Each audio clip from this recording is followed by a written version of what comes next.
사위란 다 도둑놈인가요? 저는 사위에게 완전히 뒤통수를 맞은 바보 같은 장모입니다. 저에겐 몸이 아픈 딸이 있습니다. 외동딸에 천성적으로 몸까지 아프니 정말 금이야 오기야 키웠죠. 제가 이혼을 하고 혼자서 아이를 키운 터라 유독 더 딸에 집착을 했던 이유도 있었습니다. 여자 혼자 아이를 키우다 보니 서럽고 더러운 꼴을 많이 봐서 그런지 세상에서 무시 안 당하고 사는 길은 오직 공부뿐이라고 딸에게 교육을 시켰습니다. 사실 거의 쇠뇌시키듯이 가르쳤죠. 다행히 딸은 엇나가지 않고 공부를 열심히 했고 그리고 그 덕에 지역에서 나름 알아주는 회사에서 일을 하게 됐습니다. 제가 딸을 키우면서 가장 행복했던 순간 중 하나였어요. 우리 애가 정상적으로 사회생활을 할 수 있다는 사실만으로도 감사했죠. 근데 부모 마음이 여기서 끝나는 게 아니잖아요. 이젠 자기 밥그릇 하겠구나 하는 게 아니라 우리 애가 시집이나 갈 수 있을까 걱정하게 되더군요. 공부머리는 있었지만 제가 너무 꽉 쥐어잡고 살아서 그런지 딸은 저한테 의존하는 버릇이 강했습니다. 그래서 제가 남자 좀 만나고 다니라면서 딸을 들들 볶기도 하고 소개도 시켜줬지만 이상하게 잘 안 이루어지더군요. 알고 보니 딸이 차인 적도 많지만 몇몇 경우엔 결정을 못한 거였어요. 그게 왠지 딸을 너무 주눅들게 키운 제 탓인 것만 같아서 미안하더라고요. 그런데 하늘이 도우셨는지 어느 날 딸이 남자친구라고 소개를 시켜줬어요. 얼굴도 훤칠하니 잘생기고 건장한 체격에 직업도 의사더라고요. 세상에나 우리 딸이 이런 능력이 있을 줄은 몰랐어요. 봉사활동을 하면서 둘이 만났다던데 집신도 짝이 있구나란 말을 실감했습니다. 굳이 이젠 내가 나서지 않아도 딸이 알아서 할 거란 믿음도 생겼고요. 게다가 내 삶에 의사 사위도 생기겠구나라는 기쁜 마음에 거의 땅 팔고 집 팔아서 혼수를 빵빵하게 해서 보냈습니다. 사위 집안에서도 한 번에 흡족해 할 정도였으니까요. 두말하면 잔소리 아니겠어요. 그렇게 혼수 문제가 해결되니까 정말 번개불에 콩 구워 먹듯이 결혼이 진행됐습니다. 그리고 결혼한 지 2년 만에 아이가 태어났고요. 하늘에 다시 한번 너무나 감사했습니다. 몸도 약한 우리 딸에게 새로운 생명을 낳을 수 있게 해주신 것도 감사했고 아이를 낳을 수 있게 건강해진 우리 딸이 고마웠습니다. 그리고 할머니가 됐다는 사실 하나만으로도 이번 생에 여한이 없었습니다. 그리고 우리 딸도 대견했지만 손주를 안겨준 의사 사위도 너무 자랑스러웠어요. 그래서 사위 손을 잡고 너무 고맙다고 나와 우리 딸에게 새로운 인생을 열어준 거라며 인사까지 했습니다. 그렇게 딸은 일주일 정도 산후조리원에 있다가 집으로 돌아갔는데 전 몸살도 심하고 무엇보다 손주가 새벽에 잠을 안 자고 칭얼대니까 아침 반나절만 아이를 봐줄 사람이 필요하다는 거예요. 제가 가서 도와주겠다고 했더니 사위가 반대를 하면서 어머니 몸도 안 좋으신데 손주보다가 몸 상하시니까 저희가 최고의 산후조리사를 구하겠습니다. 걱정 말고 쉬세요. 라는 겁니다. 그 말이 어찌나 든든하던지 사위에게 산후조리사를 구하라며 성의 표시까지 했습니다. 그리고 며칠 후에 딸이 사는 집을 연락 없이 불쑥 찾아갔더니 산후조리사라고 하기엔 너무나도 어린 여자가 있었습니다. 굉장히 젊고 상당히 미인이었습니다. 속으로 이야 요즘 애 봐주는 여자들도 얼굴이 이뻐야 되나 보다 라는 생각을 할 정도였으니까요. 근데 뭔가 좀 어설픈 면이 보이는 거예요. 보통 산후조리사는 산모가 잠들어 있는 동안 아이 기저귀도 갈아주고 모유도 얼려주고 젖병도 소독해주고 산모를 위해 간단한 건강식도 챙겨주는 걸로 알고 있는데 이 산후조리사는 그냥 물끄러미 아이만 보고 있는 거였어요. 그러다가 손주가 배고프다고 칭얼대면 어르고 달래는 것 외엔 특별히 하는 게 없었습니다. 속으로 이게 무슨 최고의 산후조리사야? 라는 생각에 어디서 오셨어요? 이런 일 하기 힘들지 않아요? 이러면서 슬쩍 물어보았습니다. 그랬더니 약간 동문서답을 하는 거예요. 내 아이니까 괜찮아요. 이러는 겁니다. 대답을 듣고 깜짝 놀랐죠. 이런 질문에 보통 대답은 아니에요, 할만해요 라든지 내 아이라 생각하고 일하니 괜찮아요 이렇게 대답을 하는데 내 아이니까 괜찮아요. 이 말은 뭔가 찜찜하더군요. 그때 사위가 집에 들어와서 저를 보더니 조금 놀라면서 어머니 언제 오셨어요? 하는 겁니다. 그냥 지나가는 길에 들렀다고 말하면서 사위에게 몰래 이보게 산후조리사가 잘못 온 것 아닌가? 좀 어설픈데? 라고 했더니 사위는 저를 안심시키면서 약간 유럽식 관리법이에요. 요즘은 이게 유행이니까 어머님은 신경 안 쓰셔도 됩니다. 라고 말하더군요. 내가 좀 유행이 뒤처지는 늙은이가 됐나 보다 생각하고 그냥 이 일을 잊기로 했죠. 하지만 며칠 후 딸이 저한테 이야기를 하는데 산후조리사 때문에 남편이랑 대판 싸웠다는 거예요. 그래서 무슨 일이냐고 했더니 며칠 전에 딸은 낮잠을 자고 있었는데 아이 우는 소리에 잠에서 깼다고 합니다. 그래서 거실로 나가보니 산후조리사가 소파에 누워 자고 있더랍니다. 어이가 없어서 딸이 직접 아이에게 젖병을 물리고 아이를 재웠다는 거예요. 이러려면 산후조리사가 필요 없잖아요. 말 그대로 산후조리사가 아니라 상전이 집에 들어온 거죠. 그나마 그건 참을 수 있었는데 어떤 날엔 졸려 죽겠는데 억지로 일어나서 산후조리사가 뭘 하는지 몰래 지켜봤다는 거예요. 근데 기겁을 했다는 겁니다. 산후조리사가 아이를 목욕을 시키는데 엉망이었다는 거죠. 물론 잘 씻겨주는 사람이면 믿고 맡기고 그 자체만으로도 고마운 일이겠죠.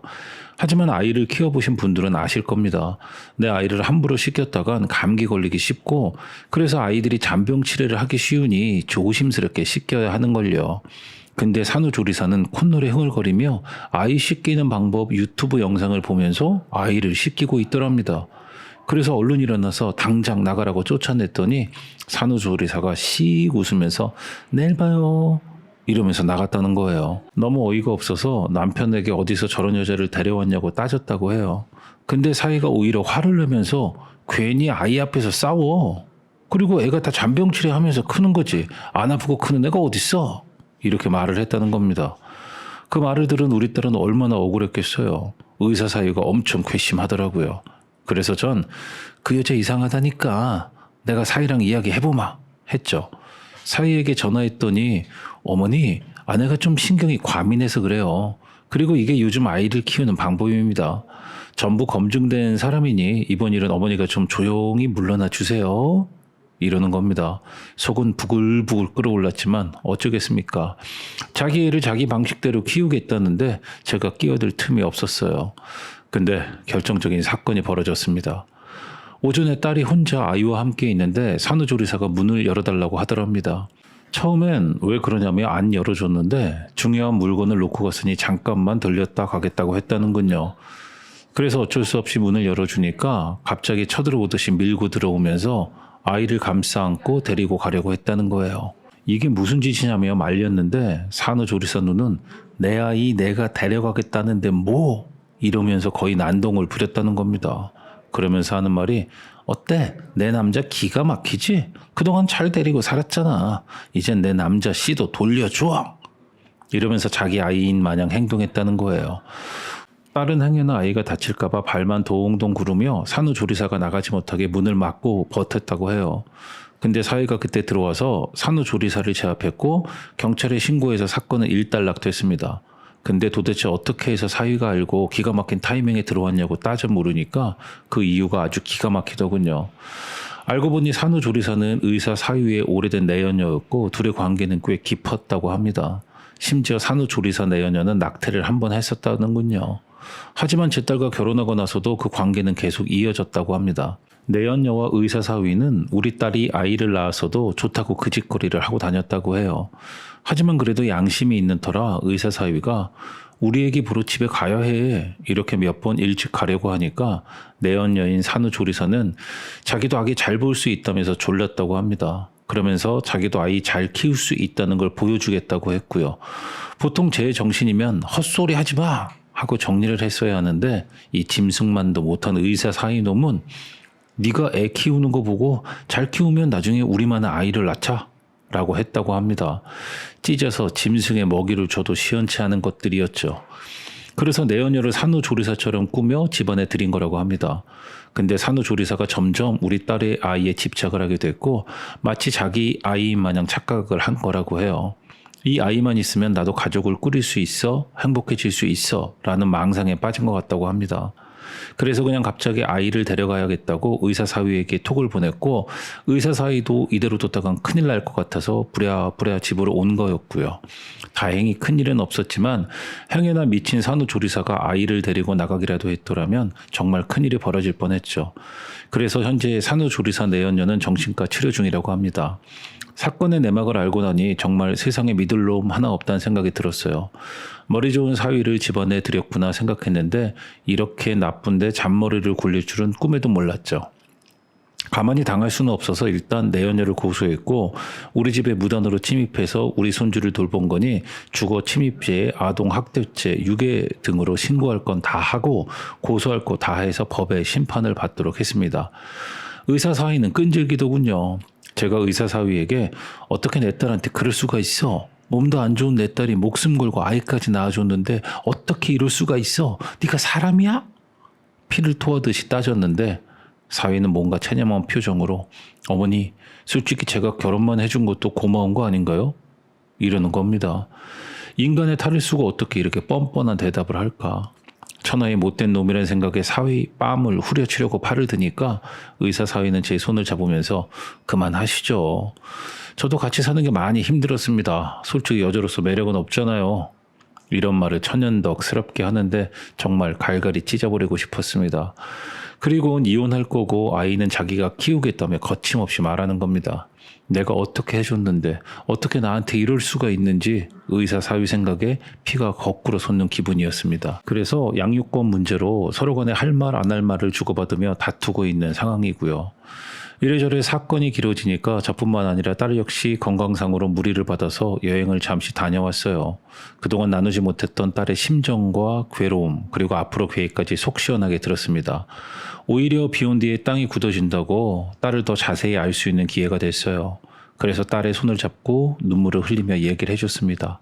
엄마가 남편 복이 없어서 너한테 물려줄 복이 없었다고 생각했는데 알고 보니 너나 나나 아예 남편 복은 없나 보다 라고요. 딸도 피식 웃더니 잘 됐네. 우리 딸이랑 엄마랑 나랑 여자 셋이 잘 살면 됐지. 전 그 말이 참 고맙고 우리 딸이 이제 나보다 더 현명하고 의젓한 어른이 된 것 같아서 흐뭇했습니다. 그까짓 거 남자 좀 없으면 어떻습니까? 우리 모녀 그리고 손녀딸만 행복하면 됐죠. 여러분도 우리 세 사람의 행복을 빌어주세요. 고맙습니다.